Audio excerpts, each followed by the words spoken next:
Ni Philip Omondi.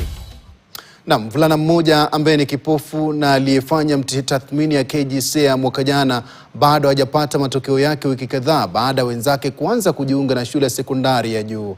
Familia ya mvulana huyo kutoka eneo la Amagoro kwenye kaunti ya Busia ina wasiwasi mkubwa ikitaka serikali kuingilia kati na kutoa ufafanuzi kuhusu suala hilo. Hapa taarifa ya Migilda Mugeni na maelezo zaidi. Wiki mbili baada ya wanafunzi kote nchini kuanza kujiunga na shule za sekondari ya juu kwa masomo ya gredi ya 10, mvulana mmoja asiye na uwezo wa kuona aliyefanya tathmini ya KJSEA mwaka jana bado yuko nyumbani baada ya kukosa kupokea matokeo yake. Juma Abdalla kutoka eneo la Amukura, kaunti ndogo ya Teso Kusini, kaunti ya Busia, alikuwa mwanafunzi wa shule ya Koyonzo iliyoko Matungu, kaunti ya Kakamega. Ni shule ya wanafunzi walio na ulemavu wa kutoona. Kinyume na wenzake, yeye bado hajapokea matokeo yake wala barua ya kujiunga na gredi ya 10.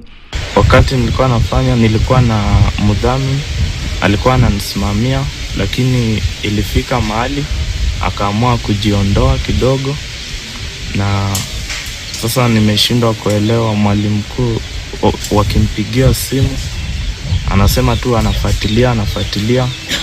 Sasa nashindwa, wengine watasoma tu kama mimi nimekaa nyumbani tu hivi.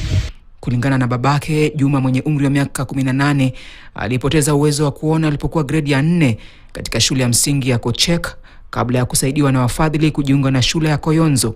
Na scholarship imekuwa ikipita. Sasa ninashindwa, huwezi kuenda kuomba scholarship bila result ya mtoto. Mwanafunzi huyo alikuwa na matumaini ya kuendelea na masomo yake ya sekondari ya juu kupitia ufadhili, lakini amepoteza nafasi 4 za kujiunga na shule ya sekondari ya juu kwa sababu hana matokeo ya KJSEA. Familia hiyo sasa inataka serikali kupitia Wizara ya Elimu kuingilia kati ili kumsaidia mwanafunzi huyo kupata matokeo yake na kuendeleza masomo yake ya sekondari ya juu.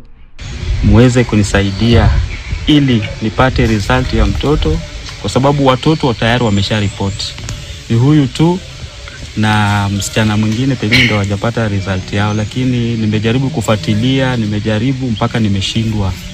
Migilda Mugeni, KTN.